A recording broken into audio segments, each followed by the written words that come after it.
শেখ হাসিনার পলায়নের পর, পতনের পর দেশবাসী আবার নতুন আশায় বুক বেঁধেছে। ৭১ সালে মহান মুক্তিযুদ্ধের বিরোধিতা করেছে, এখন তারা নতুন নতুন বাণী নিয়ে আবির্ভূত হয়েছে। শেখ হাসিনার পলায়নের পর, পতনের পর দেশবাসী আবার নতুন আশায় বুক বেঁধেছে। আমরা গণতন্ত্রকে পূর্ণভাবে বিকশিত হতে দেখতে চাই।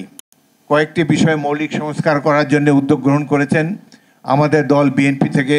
আমরা প্রায় অধিকাংশ সংস্কার প্রস্তাবে আমরা সম্মত হয়েছি, দু একটি ছাড়া। সেখানে আমরা নোট অফ ডিসেন্ট দিয়েছি যে এখানে নির্বাচনটি হতে হবে পিআর অর্থাৎ প্রপোর্শনাল রিপ্রেজেন্টেশনের ভিত্তিতে। বাংলাদেশের মানুষ এতদিন যাবৎ ভোটই দিতে পারে নাই।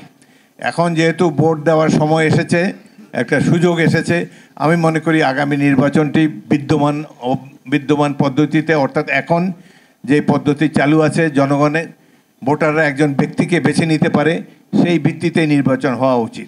সচেতন নয়, যেমন ইভিএমে ভোট দিতে গিয়েও অনেক বিড়ম্বনার সৃষ্টি হয়েছে। ইভিএমকে আমরা বাদ দিয়েছি গণ আন্দোলনের মাধ্যমে।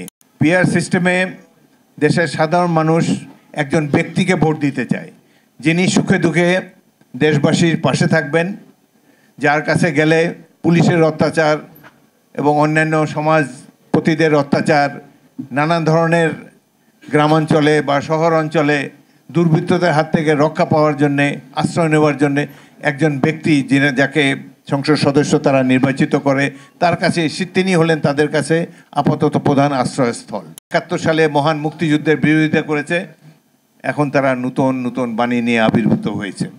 যাই হোক, বিচারের ভাগ জনগণের কাছে। গণতন্ত্রের প্রত্যেকের নিজস্ব বক্তব্য রাখার অধিকার আছে, আমরা তাকে সম্মান জানাই, কিন্তু জনগণের রায়ের জন্য অপেক্ষা করতে হবে।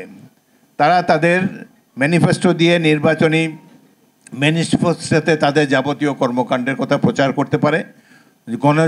জনগণ ভোটাররা যদি যোগ্য মনে করে তাদেরকে ভোট দিয়ে নির্বাচিত করুক, আমরা নিশ্চয়ই মেনে নেব।